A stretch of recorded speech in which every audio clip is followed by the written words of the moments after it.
dwarves and boats, eh? Everybody thinks they're a sailor.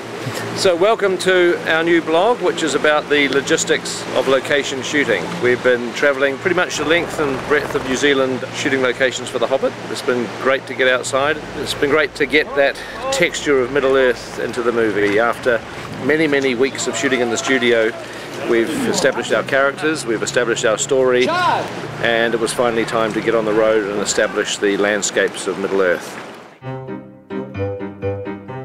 So we're currently moving about 500 crew for main unit to Hambleton, and then about 200 second unit crew to various parts of the country. We like to call it the biggest logistical move in cinematic history. Just because of the size of the fleet, close to 140 vehicles. As you can see, we're moving around a huge circus. I think everyone is secretly scared but quietly excited. The main reason for going on location on the project is to capture the scenic beauty of New Zealand. Peter's often said one of the things that won the fans over so much in the Lord of the Rings series was the unbelievable vistas and scenics because they were so magnificent. People are really excited about getting outside and taking this on the road. These are our changes for main unit crew, so this is how big we actually are. We're probably over 500. Everybody has to be in the right vehicle at the right time, they have to travel to the right place, they have to have rooms to be able to sleep in. I can't begin to imagine the logistics involved with shifting the crew, the cast, the equipment that we have on The Hobbit. It's pretty mind-blowing. You have to take everything with you to produce the films. We're having to provide our own electricity, areas to cook food, areas for people to sit down and eat. You've got to provide water, the bathrooms and the toilets that people need. You have to have weather cover, heat when it's cold, and you've got to provide cooling when it's hot. The daunting aspect of that is it's all got to get into trucks, it's all got to be on wheels, and it's all got to be ready to roll. We're about to try and cram all of this, and all of that, all of this, some of that, most of this, all these trucks, most of these people, but not that scissor lift up there that stays, are going to go into some of these trucks. These guys here are going to go into these trucks too. Nice one. No cell phone laws here, man. One of our biggest challenges on the production is actually shooting all the locations in one hit for both main unit and second unit. You can certainly start there.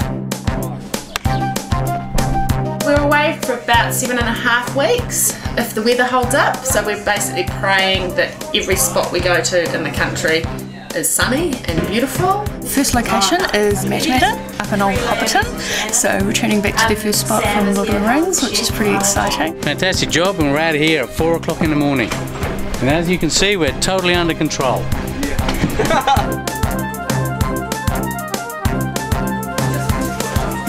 Why aren't you helping? I've got to carry this. We're going to some of the remotest locations of New Zealand, and if there's one thing grips can't live without, that's the latte, soy. That's right. We're getting ready to go away, and so far we haven't packed anything. And tomorrow is our last day with 30-odd hobbits doing a big scene against green screen on for Hobbiton. This is my Louis Hobbit, my Sonny Hobbit. So we need the largest team on, because we've also got to try and pack. And then they're going to say, where did you pack it, because they'll need it? Where's that wig? Did you put it away? No, we've got to put it on his head now. And we'll all be here till midnight trying to load up the buses because they leave at 4 o'clock in the morning. Be sure to pack scotch, tequila, wine and beer, a heap of plants, 3 razor blades, 60 kilos of toilet paper, a few artificial trees, socks, and some Jägermeister. Last day Wellington, so everything needs to move. We've got a stock truck coming in to take our 49 mixed age sheep, 15 chickens, 9 goats, 5 3-year-old steers, 4 pheasants, 2 Muscovy ducks. We've also got Michael Jackson, the walking chicken, on the lead. We're just going to take you through, get your contracts done. We've got lunch packed for you to take on the road. So just follow me. Oh, the keys are in it? Keys are in it. We've got GPS units installed in the trucks purely so we can watch what's happening as they move up and down the country. If you don't arrive, we can't shoot. Last truck should be out of here in half an hour, and then Hobbiton. Crikey.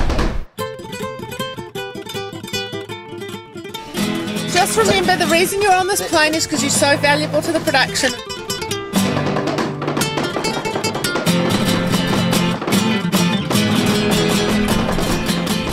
main unit had over 100 units on wheels that were travelling to the first location. That was quite a feat in itself, just having that amount of drivers on the road. It's all about arrows, it's all about maps and directions. Once we arrive, we get in and it's about an 8-hour turnaround from when the first truck turns up to when the unit base is actually functional for filming. They've got to get these trucks level for working in, got to get them all powered up, and they've got to get them all functioning so quickly. Prosthetics, makeup, costume, catering. It's not just a case of a small crew going into very out-of-the-way places. We're literally occupying the space of a football field. I think it's actually 2 football fields. We moved 7,000 cubic metres of dirt to accommodate everything that goes with making a film of this size with this many people involved. It's very much a mini city.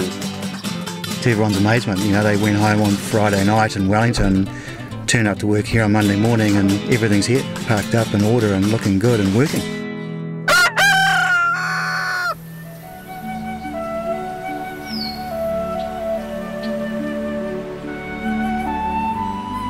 It's okay.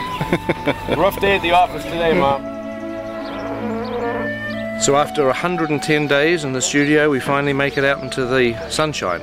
But I'll tell you what, Hobbiton is looking fantastic. The art department and the greens department have been working on it for nearly 2 years. The grasses have grown, the flowers are out, and the plastic ones have even bloomed. It's weird when you come back to a place that you literally thought you would never see again. This is a great spot. To be standing there with Elijah dressed up as Frodo, it was the nearest thing I think I'm ever going to come to a time machine. This is actually the first time I'm stepping foot down into Hobbiton. I'll never forget that feeling of coming to Hobbiton for the first time. So much time spent in this universe, you know, with these characters, and I keep referencing the fact that I turned 19 when I came to Hobbiton for the first time. 11 years ago. I'm 30 now. I don't know, there's so many feelings of nostalgia and history. We'd been searching pretty much the whole country for this rolling green countryside. We were up here scouting around and found this place called Buckland Road. And sure enough, when we flew over it, we found the round tree, the hill, the lake. It was all meant to be. Of course, then it was a matter of talking to the owners of the land, getting their permission to shoot here and build here. It was a Saturday afternoon during a major New Zealand rugby game that he came and knocked on my father's door. And he said they wanted to make a movie, and my father actually said, "Lord of the what?" I think I kicked him under the table quietly, but that's how it all started. This time around, they built it for real. So before, all of these Hobbit holes were built using polystyrene. When the filming was finished, they tore it all down. Even though it's been available for tours and, you know, for people to look at it, we didn't have any of the Hobbit holes here. Doing the Hobbit now, it gave us the ability to rebuild Hobbiton out of permanent materials. Materials that aren't going to deteriorate, and we can carry on showing people what's involved in making a movie behind the scenes. It's all, I mean, that's actual rock, stone. It's pretty amazing. Hobbiton is going to stay exactly as it is today, which is fantastic. There's real wood, there's real stone, real bricks, and it's going to be here hopefully for decades to come. Yeah, no, it's a great gift to the people of Metamat, and as Minister of Tourism, I'm all in favour of it, so well done. Some prime real estate. I'll get you two, I'll get Kate and Hobbits. Oh, Jordan. Hello. Hello. Hello. You guys having a good day? Yeah, it's good. How are those feet treating you? Yeah, they're okay. Are they? When you're at Hobbiton, you forget that you're on a film set. Seeing it like this kind of living model village is just extraordinary, and you just totally believe this place exists. And that's because it does.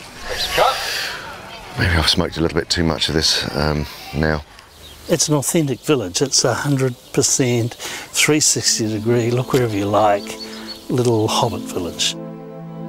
You can imagine just being a Hobbit in this environment and get up and have a cup of tea on the doorstep and listen to the birds and the frogs, and children running around, or go to the market, buy a big bottle of beer and drink it. I'm loving it! You're not really designing a film set, you're trying to put yourself in the mindset of a Hobbit and figuring out, well, where would you like your house to be? There were 44 personalised Hobbit holes, and each Hobbit hole has the different little details depending on their location. It's kind of amazing, the door's actually open. Hello? Hello? No, nobody home at the moment. They must be at the market. Welcome to the set of The Hobbit. So how did you get involved in this? My 4 daughters auditioned and they all missed out. And I got in. So I wasn't a popular father at that point. You guys are up for stealing, aren't you? Yeah. Oh, hell yeah, good. Big bag hobbits. Check this out. Oh yeah. So I'd like to get a nice comb over. Is this going to be in the movie? Yeah, we can cut that. That's fantastic. We've got that. So we've just finished our first week on location. But, you know, I just wish I could move into one of these hobbit holes. I mean, this would be an absolutely idyllic place to live. It really would. This is the sort of place that I would very happily retire to. In fact, might think about it tonight or the next day. It would be good retiring here. That would be quite nice. Bye-bye. The end. I hope you enjoyed the first part of our location blog. The second part will be ready very early in the new year. And in the meantime, we've just shot the last shot for The Hobbit in 2011. So it only remains to do one last thing, which is to wish you all a Merry Christmas! Merry Christmas!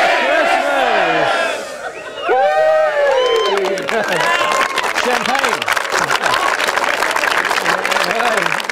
Very good.